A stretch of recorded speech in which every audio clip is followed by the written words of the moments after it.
Fried and Prejudice by Jane Austen. அத்தியாயம் 38.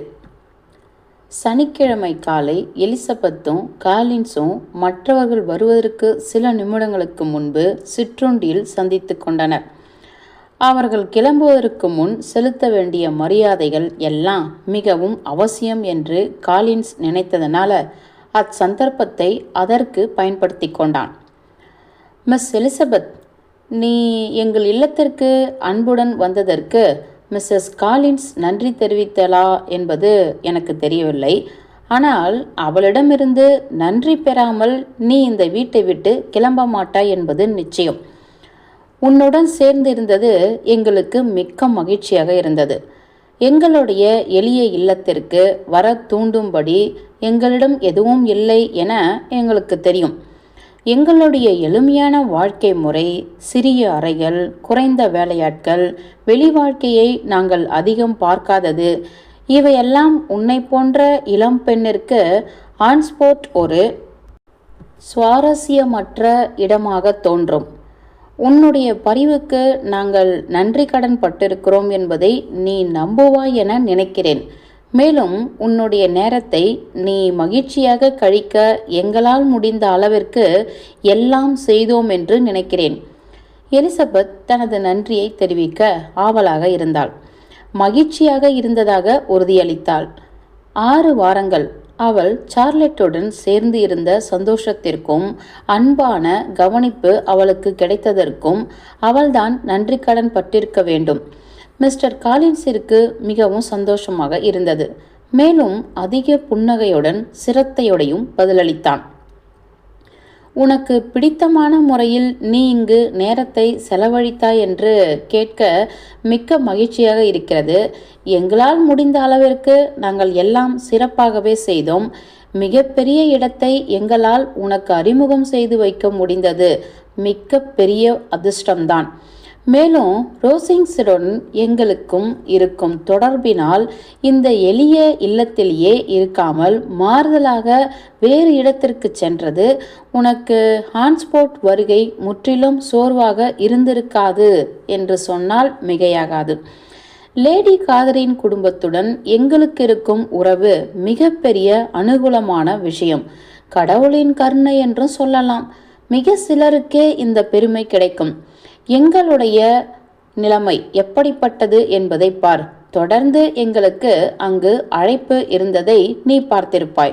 உண்மையை சொல்ல வேண்டும் என்றால் இந்த எளிய இல்லத்தில் எவ்வளவுதான் குறை இருந்தாலும் இங்கு நிரந்தரமாக வசிப்பவர் யாவரும் ரோசிங்ஸுடன் இருக்கும் நெருக்கமான நட்பில் பங்கு போட்டுக் கொள்வதால் அவர்கள் இறக்கப்பட வேண்டியவர்கள் இல்லை.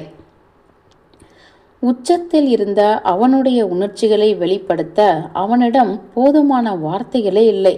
அதனால் அவன் அறையில் நடக்க வேண்டியதாயிற்று. அப்பொழுது உபச்சாரமாகவும் உண்மையையும் இணைத்து எலிசபெத் ஒரு சில வாக்கியங்களை கூற முயற்சி செய்தாள். எங்களை பற்றி நல்லவிதமான செய்தியை நீ ஹெட்போஷியருக்கு எடுத்து போவாய் எனதருமை சகோதரியே.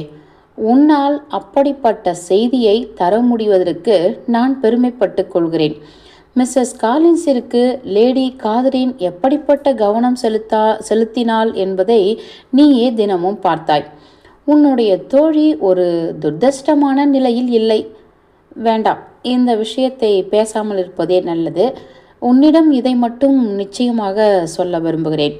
இது போன்ற மகிழ்ச்சி உனக்கும் உன் திருமணத்தில் கிடைக்க வேண்டும் என்று மனம் வந்து வாழ்த்துகிறேன். எனதருமை சார்லட்டிற்கும் எனக்கும் இருப்பது ஒரே மாதிரியான மனமும் எண்ணங்களும். எங்கள் இருவரிடத்திலும் ஆச்சரியப்படும் வகையில் ஒரே மாதிரியான குணமும் கருத்துகளும் இருக்கின்றன. நாங்கள் இருவருமே ஒருவர் மற்றவருக்காகவே என பிறந்துள்ளோம். அப்படி இருக்கும் என்றால் அது மிகவும் மகிழ்ச்சிக்குரியது என எலிசபெத்தால் சௌகரியமாக சொல்ல முடிந்தது. அவனுடைய இல்லற வாழ்க்கை சுகமாக இருப்பதிலுள்ள தன்னுடைய நம்பிக்கையையும் சந்தோஷத்தையும் மனப்பூர்வமாக அவளால் கூற முடிந்தது. யாரை பற்றி பேசிக்கொண்டிருந்தனரோ அந்த பெண்மணி உள்ளே வந்ததால் அந்த பேச்சு தடைப்பட்டது. ஆனால் இதனால் எலிசபெத் வருத்தப்படவில்லை. பாவம் சார்லட், இப்படிப்பட்ட ஒரு இடத்தில் அவளை விட்டு செல்வது கஷ்டமாக இருந்தது. ஆனால் இதை அவளாகவே தான் தேர்ந்தெடுத்திருக்கிறாள். விருந்தினர்கள் புறப்படுவதற்கு அவளுக்கு வருத்தத்தை அளித்தது என்பது வெளிப்படையாகவே தெரிந்தது என்றாலும் அவள் எந்த அனுதாபத்தையும் எதிர்பார்க்கவில்லை. அந்த வீடு, வீட்டின் வேலைகள், சர்ச் பணிகள், அவளுடைய கோழிப்பண்ணை, அது சம்பந்தப்பட்ட பல வேலைகளும் இன்னும் அவளுடைய சுவாரஸ்யத்தை தக்க வைத்து கொண்டிருந்தன. பெட்டிகளை உள்ளே வைத்த பின் கிளம்புவதற்கு தயார் என்று அறிவிக்கப்பட்டது. நண்பர்களின் பிரியாவிடைக்கு பிறகு காலின்ஸ் வண்டி வரை எலிசபெத்துடன் சென்றான். தோட்டத்தில் நடந்து சென்று கொண்டிருக்கும் போது அவளுடைய குடும்பத்தினர் அனைவருக்கும் தன் மரியாதையை தெரிவிக்குமாறு கூறினான். குளிர்காலத்தில் லாங்பர்னில் தனக்கு கிடைத்த அன்புக்கு நன்றி சொல்ல மறக்கவில்லை. மிஸ்டர் கார்டினர் தம்பதிகளுக்கு அவர்களை பரிச்சயம் இல்லாவிடினும் தன்னுடைய வாழ்த்துக்களை தெரிவிக்குமாறு கூறினான். பிறகு அவளை வண்டியினுள் ஏற்றினான். மரியாவும் பின்தொடர்ந்தாள். கதவு மூடப்போகும் சமயத்தில் தன்னை ஒருமுகப்படுத்தி கொண்டு அவர்கள் ரோசிங்ஸில் உள்ள பெண்மணிகளுக்கு ஏதாவது ஒரு செய்தியை சொல்ல மறந்துவிட்டார்களா என திடீரென்று அவர்களுக்கு ஞாபகப்படுத்தினான். ஆனால் நீங்கள் அங்கிருந்த பொழுது உங்களுக்கு காட்டப்பட்ட அன்புக்கு மிக்க நன்றி கூறி உங்களுடைய பணிவு கலந்த மரியாதையை அவர்களுக்கு கண்டிப்பாக தெரிவிக்க விரும்புவீர்கள் என்று கூறினான். எலிசபெத் இதற்கு ஆட்சேபனை எதுவும் தெரிவிக்கவில்லை. பிறகு கதவு மூடப்பட்டு வண்டி கிளம்பிச் சென்றது. அட கடவுளே என்று கூறிய மரியா சிறிது வினாடி மௌனத்திற்கு பிறகு, நாம் வந்து ஓரிரு நாட்கள் தான் ஆகியிருப்பது போல் இருக்கிறது, ஆனாலும் எவ்வளவு விஷயங்கள் நடந்துள்ளன என்றாள். ஆமாம், எவ்வளவோ விஷயங்கள் நடந்துள்ளன என்று எலிசபெத் ஒரு பெரும் மூச்சுடன் கூறினாள். ரோசிங்ஸில் நாம் 9 முறை விருந்துக்கு சென்றிருக்கிறோம். 2 முறை தேநீர் விருந்துக்கு சென்றிருக்கிறோம். எனக்கு எல்லோரிடமும் கூற எவ்வளவு விஷயங்கள் இருக்கின்றன, எனக்கு மறைக்க வேண்டிய விஷயங்கள் எவ்வளவோ இருக்கின்றன என்று எலிசபெத் மனதிற்குள் நினைத்து கொண்டாள். அவர்களுடைய பயணம் அதிக உரையாடலின்றி பயமின்றி இருந்தது. ஆன்ஸ்போர்ட்டை விட்டு கிளம்பிய 4 மணி நேரத்துக்குள்ளேயே மிஸ்டர் கார்டினர் வீட்டை வந்தடைந்தனர்.